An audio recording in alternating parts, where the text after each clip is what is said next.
Bonjour et bienvenue dans cette nouvelle vidéo. Aujourd'hui, nous avons la chance d'avoir un Montréal enneigé pour nous accueillir et je vais tout de suite vous parler de l'ouverture de mes calendriers de l'Avent les nœuds. Alors, on est lundi 4 décembre, on est le matin, je vais commencer le travail dans quelques minutes. Alors, je vais vous montrer ce que j'ai ouvert dans mes deux calendriers de l'Avent les nœuds et je reviendrai vous voir plus tard dans la journée pour vous parler de mes avancées au tricot depuis que j'ai terminé la vidéo d'hier. Avant ça, peut-être petite présentation rapide de ce que je porte. C'est le Ursa de Jacqueline, à chaque fois j'oublie son nom de famille, donc je vous le mets ici, que j'ai tricoté il y a à peine quelques semaines avec les laines des brebis du beau rivage, teinte par les laines Simple Sorcière. Je l'adore, il se tricote en grosses aiguilles, il a été tricoté quand même assez rapidement avec une coupe raglan, un col V et de la brioche au niveau des raglans, sous la manche, sur le côté du pull et sur le bas du pull en forme de triangle. Voilà. L'ouverture des calendriers de l'Avent. Alors, je ramène tout ça sur le devant de la scène.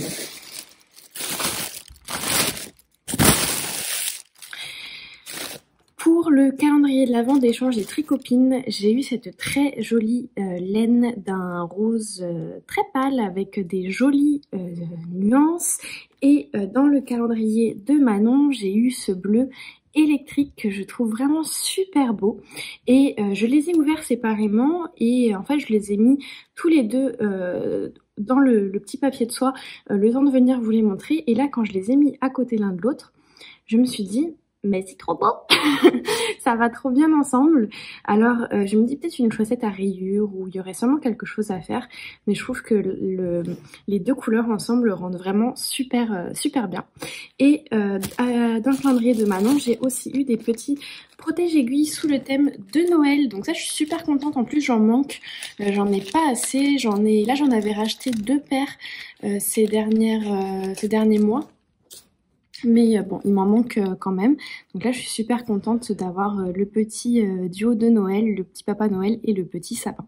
D'ailleurs, en parlant de sapin, je vais probablement faire mon sapin dans les jours à venir, dans les 2 prochaines semaines en fait. Je sais pas exactement quand, mais dans les 2 prochaines semaines. On essaie juste de pas le faire trop tôt parce que l'année dernière, on l'a fait vraiment tout début décembre.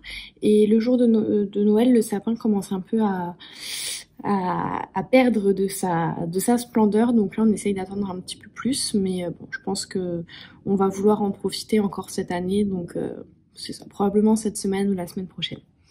Parmi les suggestions que j'ai reçues dans les derniers commentaires pour l'utilisation des mini dans mes calendriers de l'Avent les nœuds, on m'a reparlé du châle Pythagore de Tricot Design MCL Marie-Christine Lévesque. Et c'est vrai que je ne pensais plus du tout à lui. Et ça pourrait être... Alors, ça ne serait pas en remplacement du pull de reste que je suis en train de regarder pour faire. Mais peut-être en plus, parce que bon, je vais quand même avoir pas mal de laine. Puis il me reste aussi à moi des petits restants que j'ai pas donnés parce qu'ils faisaient moins de 20 grammes. Et c'est vrai que ça c'est un projet qui pourrait me plaire. Je voulais pas faire de châle de reste, mais là les tolls de Marie-Christine Lévesque c'est vraiment plus sous forme d'écharpe et je trouve qu'on voit bien à chaque section les différentes couleurs utilisées. Alors ça se pourrait qu'on parte là-dessus éventuellement, pas à court terme non plus, mais voilà. Bref, je vais partir travailler et je reviens vous voir probablement après le travail vers midi pour vous montrer ce que j'ai tricoté hier soir et un petit peu ce matin. Hello! Alors ça y est, j'ai terminé ma matinée de travail, je vais aller me préparer un petit truc à manger, mais avant je viens, comme je vous l'ai dit plus tôt, vous montrer mes avancées des dernières 12 heures, on va dire. Donc hier soir et ce matin, j'ai quasiment terminé la pointe de la chaussette pour ma maman.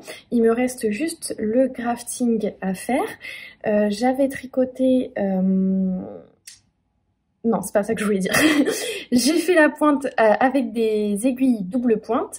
C'est ce que je fais toujours parce qu'en fait je tricote toujours mes bas en mini circulaire, donc les aiguilles de... Bah là j'ai un doute, je sais même plus combien c'est du coup, ça doit être 25 cm, quelque chose comme ça.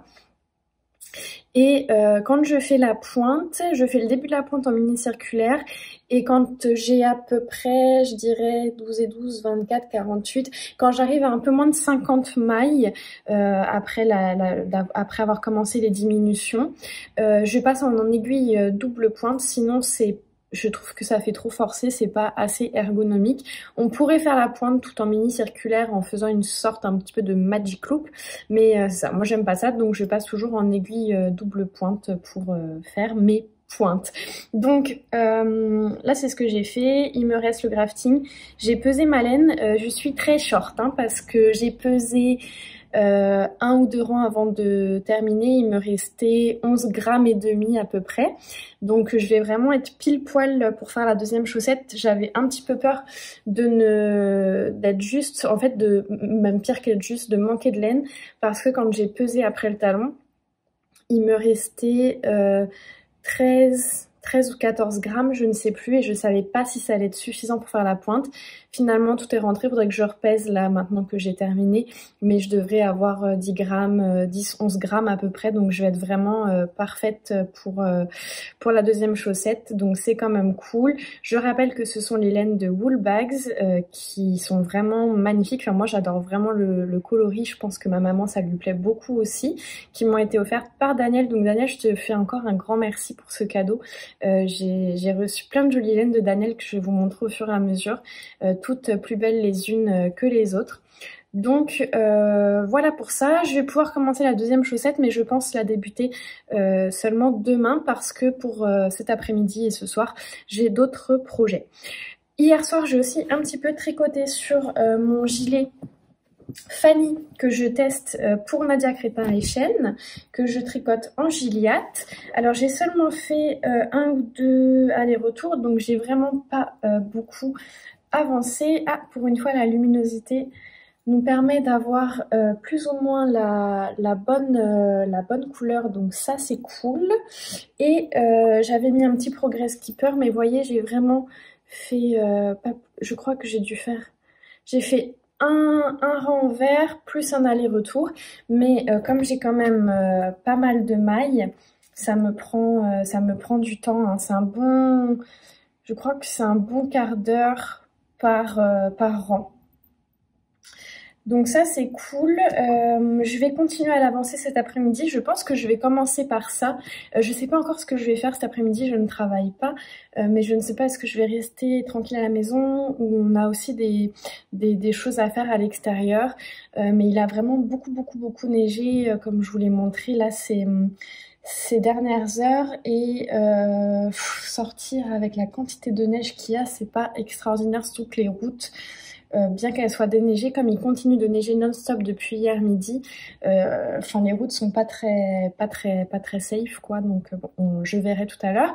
Mais si je reste à la maison, je prévois avancer un petit peu sur mon gilet Fanny, et quand j'en aurai marre, parce qu'il faut pas que je tricote trop longtemps dessus, là mes tendinites ça va vraiment mieux, hein. C'est sûr que ces derniers jours j'ai très peu tricoté, j'ai tricoté presque exclusivement sur la chaussette de ma maman, et très peu de temps d'affilée et pas beaucoup de temps par jour, et là j'ai quasiment plus du tout de douleur au niveau de mes tendinites, mais il faut quand même que je fasse attention, parce que je sais que c'est d'avoir beaucoup travaillé sur le gilet Fanny qui m'a vraiment mis dans le mal.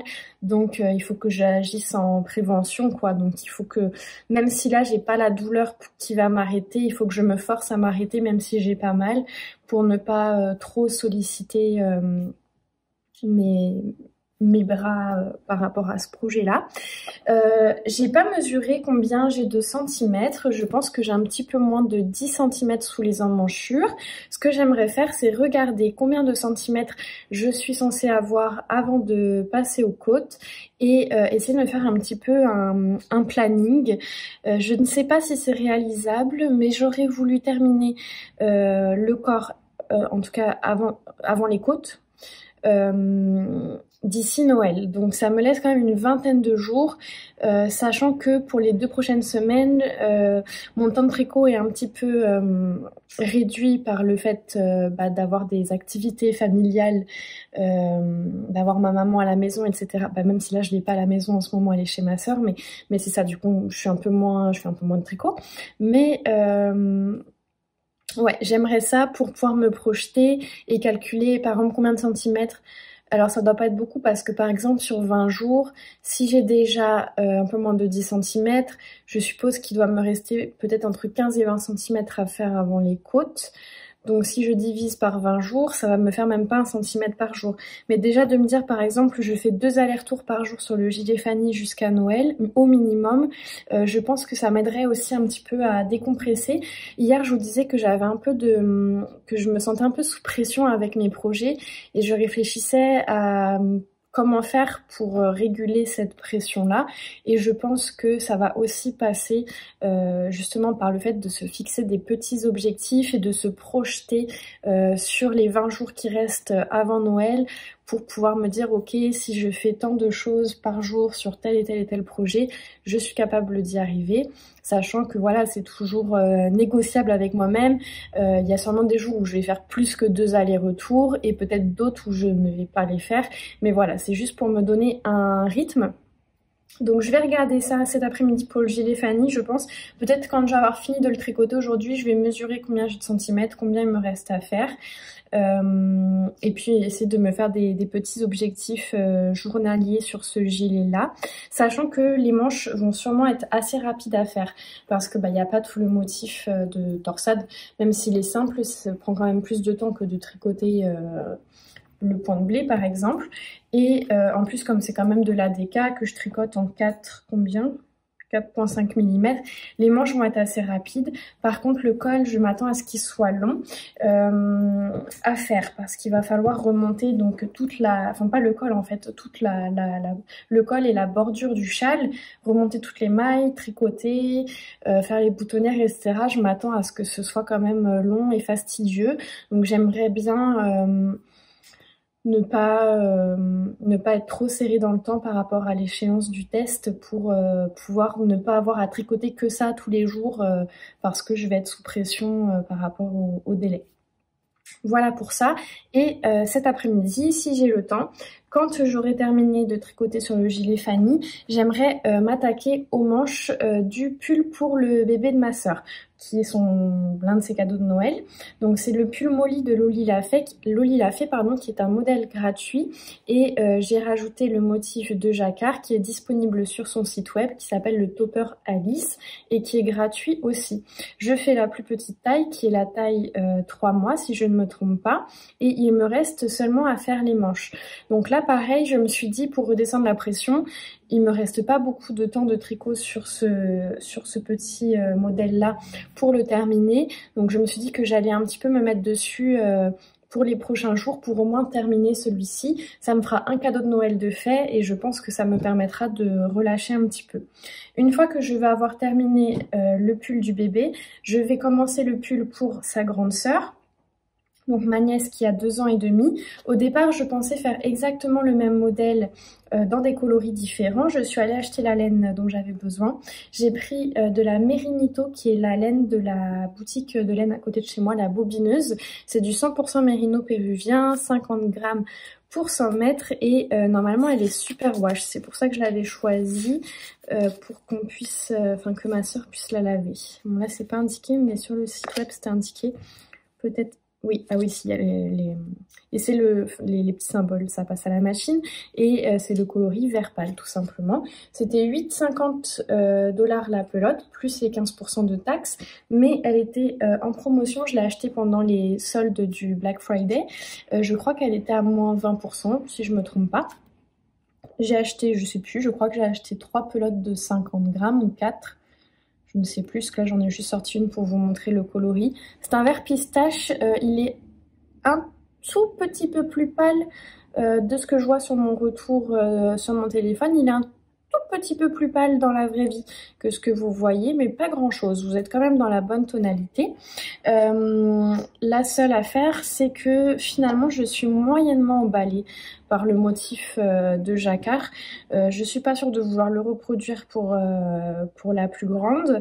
Et tout à l'heure, en regardant un petit peu dans mes laines, en fait, pour faire l'histoire longue, là il y a des gens qui jouent devant chez moi à se balancer de la neige dessus. Bonjour. Pour faire l'histoire longue, je suis partie, comme vous le savez peut-être, en chalet avec ma nièce entre autres ces derniers jours et en l'écoutant pareil, je me suis dit je pense que ça lui ferait plaisir d'avoir du rouge dans son pull parce qu'elle est très je sais pas si elle est attirée par le rouge, mais en tout cas, dès qu'elle voit quelque chose de rouge, elle nous dit ah, chandail rouge, auto rouge, camion rouge. Et je me suis dit ah, ça pourrait être sympa de mettre du rouge dans son pull. Et j'ai regardé si cette base-là existait en rouge. Elle n'existe pas. Donc je me suis dit bon, je vais aller regarder un petit peu ce que j'ai. Et bon, finalement, j'ai pas de rouge, mais c'est pas grave parce que j'ai trouvé une autre inspiration en regardant un petit peu ce que j'avais en déca. Donc j'ai là ce que j'ai acheté, il me reste cette déca qui est un mélange de laine et coton de Sandnes Garn que j'ai utilisé pour un gilet.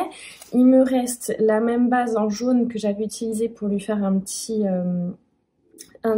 top il y a 1 an et quelques, je crois que c'était pour ces 1 an. J'ai de la fingering comme ça, de la Flora de Drops que je pourrais doubler pour avoir une épaisseur déca. J'ai ce restant-là de laine que j'avais utilisé pour faire mon pull marceau il y a à peu près 1 an, je pense. Et la laine pour le pull du bébé, je devrais sûrement en avoir qui va rester. Et en fait, en regardant ça, je me disais « Oh, j'aimerais trop lui faire un pull color block avec plusieurs de ces coloris-là. » Et au final, je suis juste ni sûre de mon idée, ni sûre des choix de couleurs. Alors, initialement, je pensais partir sur ces coloris-là. Après, j'ai trouvé cette laine. Alors, je me suis dit, est-ce que je ne mettrais pas plutôt celle-ci à la place de l'autre rose?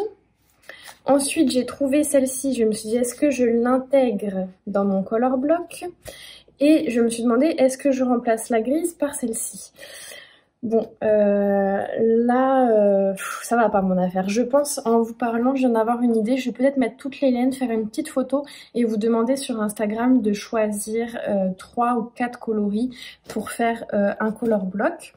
Alors, où je vais partir sur le même modèle que pour le chandail du bébé qui à la base est sans jacquard, donc je pourrais suivre la recette et juste changer de couleur pour faire des grosses rayures.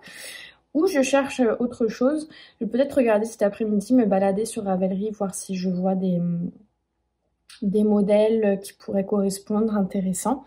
Mais voilà, donc donnez-moi quand même votre avis au niveau du choix des couleurs. Donc je vous rappelle, on a le petit gris. Le vert, c'est sûr que je le mets parce que je l'ai acheté pour ça. Le petit gris, le rose un peu plus pétant, le rose plus violacé. Comme ça, hop. Le beige et le jaune. Voilà, choisissez 3-4 couleurs parmi celles-ci qui vous semblent aller le mieux ensemble et dites-moi dans les commentaires ce que vous en pensez. Moi, je vais mettre sur Instagram et je vous dirai ce qu'on m'a conseillé aussi entre-temps. Alors, je crois que ça fait le tour pour le moment. Donc voilà, donc je vais aller manger. Ah oui, je voulais vous dire aussi... Pas sûr que ça vous intéresse, mais j'ai beaucoup de retard dans les podcasts tricot parce que en fait, je ne les ai pas regardés depuis que ma maman est arrivée. Ce qui fait que j'ai loupé 2 week-ends de podcast. Là, je suis en train de rattraper mon retard sur Miss Manu Naturelle. J'ai fini la vidéo qui était sortie il y a 10 jours et là, je suis en train de regarder la vidéo qu'elle a sortie avant-hier, je pense. Après ça, il faut que je rattrape mon retard chez l'eau Demoiselle. Il faut que je rattrape mon retard chez Atelier EV3 que j'adore. Et en plus, elle a commencé ses vlogmas. J'ai vraiment très très hâte d'écouter ses vidéos. Il faut que je rattrape mon retard chez Loli Pelote. Il faut que je rattrape mon retard chez Demaille et moi. Et une fois que je vais avoir ça, il faudra avoir regardé ça, il faudra que je rattrape mon retard sur toutes les autres chaînes que je suis. Donc là, je pense que je vais me faire une petite cure podcast tricot. Mais je sais pas pourquoi depuis hier, je suis moins dans le mood podcast tricot. D'habitude, je suis capable de m'en regarder à l'appel. Là, je sais pas, ça me tente moins. J'ai moins envie de tricoter aussi depuis hier.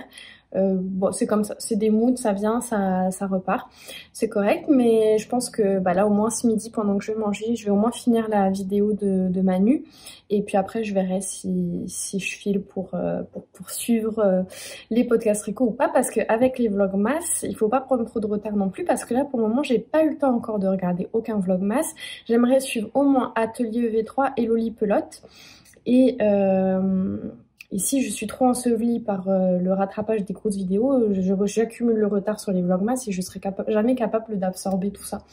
Donc voilà. Bref, je vais manger, je vous retrouve, je pense, en fin de journée pour faire un petit point sur ce que j'ai fait cet après-midi. Bye!